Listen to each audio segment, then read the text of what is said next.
Or a nice flag cake that you can find all over the internet for years and years and years, and there's always different variations. I took vanilla cake mix, okay? I doctored it up. Instead of water, I used milk. I added a little extra vanilla. You could throw instant pudding in here. The sky's the limit, guys, how you could doctor a box cake. Anyway, I prepared it according to the box. I'm going to put it in a 9x13 prepared pan and cook it according to my box, which is 28 to 33 minutes, and I'll check it probably after 22-ish minutes, give or take, and then we'll be back. Guys, for the icing part, okay, you're going to need 1 8-ounce Cool Whip with 1 box of instant vanilla pudding. Back in the day, and I think there's still recipes for it, I used to use instant white chocolate. Or I used to melt down white chocolate and drizzle that in, but we're not going to worry about that today. So that's it. So I'm going to use a 1/2 cup to 1 cup of milk with this. I am not going to follow the directions on this box. I'm going to use a 1/2 cup of milk to 1 cup of milk. Depends. I'm going to start with a 1/2 cup. See how tight it is once I mix it with the Cool Whip. If I want it a little bit looser, I'm just going to add the milk. So that's all we need. It's very simple, guys. The size box of Jell-O I'm using is 3.4. Okay, it's right there in the corner. Guys, I'm going to throw in a 1/2 cup of whole milk, and I'm just going to whisk it. The cake just came out of the oven. It cooked 27.5 minutes in my oven. I checked it at actually 26.5 minutes, and it looked like it was cooked, but just maybe another minute more. So hence is what I did. Now we're going to cool this completely, and you could take either a fork, or I'm going to take a skinny. Now this skewer is wet because I'm soaking it for my barbecue to make shish kebabs. So I'm just shaking it off so I don't drip on my cake. But I'm just going to poke with this end actually, okay, and do holes that way. As many, as little as you want. There's other poke recipes where you use the back of a wooden spoon and really put big holes in there. I'm not doing that. And you could use whatever flavored Jell-O you want. Blue raspberry would be fun. I'm using strawberry because, you know, especially with my parents being there, they don't like blue raspberry. But have fun with it, guys. So let's cool this completely, and I'll be back. This is how thick it is. I know for a fact I'm going to want to add more milk. I don't want it that tight. So let me add more now before I even add the Cool Whip. And guys, making homemade heavy cream, unless you can use a stabilizer in there, does not hold up. It does get weepy. So I'm going to use about 1/4 cup, and we'll see. Okay, and I'll be right back. I was saying, I prefer heavy cream too to a lot of my cooking and baking, but it's hard to hold up, especially with this. I'm going to dump the Cool Whip now in here. Okay, if I want, I'm going to add the other 1/4 cup of milk. We'll see. So I'm just going to stir this together. If you wanted to, you could add a touch more vanilla extract, which I put in my cake batter. I think I'm going to add just a little bit. Okay, I'll be right back. I'm using a 1/4 teaspoon of pure vanilla extract. Okay, now I'm going to stir this, and I'll be back. Okay, we'll be back. When you're mixing this, just make sure you get the sides really well and kind of on the bottom scrape up all that pudding, because yours is going to be stiff. And this is what it looks like. Now this is going to set up a pinch more, a little bit more, guys, but this is what I'm personally looking for. This is perfect, okay, for the flag cake. Perfect. And it's just that little bit of extra milk I put in there, and a little vanilla extract, 1/4 teaspoon. All right, I'm going to let my cake completely cool. Then I'm going to boil 1 cup of, let me move that out of the way, 1 cup of water to dissolve the strawberry Jell-O, and then we'll still put in some cold water as well. Follow your directions on the box. And this is a 3-ounce box, says right there. Start the Jell-O part because my cake is completely cooled. We discussed Jell-O flavors earlier and the sizes. The only correction I have to make, we're going to do 1 cup of hot water, and then I said 1 cup of cold water. It's not. It's a half a cup of cold water. So we're not going to follow the directions on the box. So it's 1 cup of hot water first. Dissolve the Jell-O, which is very important. Then we'll add a half a cup of cold water. So I'm going to bring my water back up to a boil. And then get right back to you. Guys, okay, I'm going to get my boiling water. Again, I'm going to do 1 cup of hot boiling water. Okay. Just like so. Pour it in. And now I'm just going to stir it to dissolve this. And then I'll be back before I put cold water in, guys. About 2 minutes this takes, right? I usually rush and do about a minute. And guys, I'm going to throw in the half a cup of cold water. Now, if you have, so I'm going to do this, and then I'll be back. Do it for about a minute. This is just about done. We're done with this. So let's move this aside. Now, however you want to poke your holes in your cake, you do that. Okay? You could use your fork. You could use a skewer. You could use this. And if you want them a little thicker, I'm going to go just like this. Now, my husband doesn't really like poke cake because he thinks it gets soggy. Everyone else loves it. Okay, you put in as many holes as you want. So, this is it, guys. Kids, you know what? Let your kids help you do this. This is fun for them. Okay? So, here we go. I'm going to also use make some thicker holes. Okay? I'm going to get every little nook and cranny in here. Okay. I think that's good, guys. Because I could be here all day long doing this, right? You get carried away, don't we? Just like in a painting. Just like doing makeup, you gotta know when to stop. Sometimes less is more. Okay, so now let's drizzle. I should put this back in the measuring cup, but I don't want to make too much of a mess.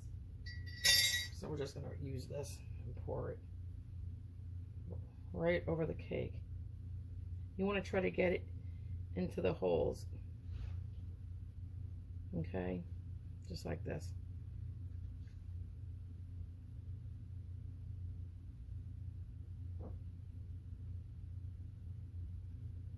Just like this, guys. And by all means, if you really don't want to use the whole thing, you don't have to. Okay, it's up to you. This is a delicious cake. Okay, I'll be back, guys. I'm gonna go put a loose piece of foil on this. If you use saran wrap, I'm gonna go put this in the refrigerator for 2 to 3, even 4 hours to set up a little bit. Then I'll put my icing we made earlier on. Okay, I'll be back. Guys, hey, before I cut the strawberry, I just wanted to tell you, when you're gonna make your, I made mine early. But if you're going to make your icing for the cake, you know, with the pudding and the Cool Whip, you can do that right after your cake sets up with the Jell-O. So once you do the Jell-O and it sets up, then, and you're ready for the Cool Whip icing, then you can take out the Cool Whip and the Jell-O and make your icing right there and then. Mine is going to be sitting here for a total of about 10 hours before I'm ready to use it, which is fine. But I'm saying it may not look as pretty as if you do it fresh. So this is how I'm going to cut my strawberries. I take the green off. This is for the decoration. I'm going to do mine right in half. And when I do the red, white, and blue, I'm going to just put them on like that and make lines. Okay? Other people just cut theirs thin. I don't know if you can see. They'll go down like this and make skinnier ones.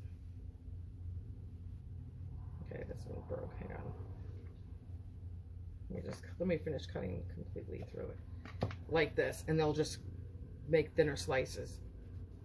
It's up to you. It's personal preference. I like mine because I like to bite into the strawberry and get a big chunk of strawberries. Other people may not. You may want it a little bit thinner. It's all a matter of personal preference, guys. And blueberries for the corner. I'm going to put on, I have a couple of these little flags like you get for cupcakes. Earlier, guys, you could make your whipped cream, your icing right before you're ready to serve. I did mine hours and hours ago now. And if you really wanted to, when you do this, you could use a piping bag with a pretty tip and do little rosettes. Red rosettes, white rosettes, the blue. Put some white on for the stars. It's up to you what you do. You could use you could use raspberries. It's up to you. Okay, so I'm just gonna scrape this all out and I will be right back. Guys, now if you have an offset spatula, you could use that. I'm just using the back of a spoon. If you had crushed pineapples, if you drained it really well, putting crushed pineapples in here is really tasty too. It's very good. So guys, I'm just gonna spread this around and then I will be back. Okay? And you can try to make it wavy. To do waves is better when you pipe it. But this is what I'm gonna do and I'll be back, guys. Now, if you really wanted to, this is gonna be my flag, the stars right here. If you wanted to, you could just drop them nice and neat in a line, okay? One at a time, make a line and a line and a line. Guys, I'm just gonna plop mine in and just drop them all in. Hang on. To change directions. I want that little stem out. So this is it, guys. So I'm going to make it look as neat as I can. You know what? And I think just, guys, listen to me. It's going to taste good. It's nice if it comes out pretty. If my daughter was here, she would make it very pretty. But I'm going to do the strawberries. And again, when I did it with the spoon, you can see what I did, that little bit of a wave in there, slight wave. And again, I showed you how you could cut yours. We like to taste yours. And I try to keep them as uniform in size as I can. Doesn't always work that way. That's okay. And I think you get the hang. Okay, just like this. And I do keep mine going the same direction. And I will bring extra strawberries and extra blueberries with me tomorrow just to dish out. And it's up to you how much of a white you want in between. Okay? How wide you want that stripe to be. So I'm going to do this, guys, and I will be back. Guys, I'm just going to see if I could put a little sprinkles of powdered sugar just on the blueberries to kind of give it that star effect. You know what I'm saying? That white effect. But it doesn't want to stay on the blueberries. I don't want it to be snow, but just a little twinkle. Okay, something like that. Now, and this is really good if you do it with like a cream cheese. They even have cream cheese pudding. So have fun and experiment. Hang on, let me go get my, oh, they're right here, my flags. Now, one here in this corner maybe. One here in this corner. You know what? Oh, I'm going to put 4. So I'll say you don't have to put 4. But, no, I think I'm going to leave it like that for now. Let's see. Yeah. So, okay. Now, let me get the sprinkles. Guys, here is my cake. It's good enough. Okay, let's zoom in. Those are the blueberries with the little sprinkling of stars. I'm going to definitely put some sprinkles in between the layers. And I'll show you what that looks like. Okay. So, again, guys, this is just a flag cake. This is I mean, Betty Crocker has a lot, and there's so many different ones online. I've done so many different ones over the years. But the point is, you could use this for July 4th. You could use this for Memorial Day, Labor Day, Veterans Day. It's up to you. Just be safe, stay healthy. If you like what you saw, guys, and you want to see another video, hit the notification bell. That's what will tell you when I make other videos. If you like it that much, go ahead, give it a thumbs up. And if you want, you could definitely subscribe. But if you don't want to do any of those, but you just want to know when I make a recipe, that's fine. Just hit that bell. All right, guys. Stay safe. Take care. See you in the next video.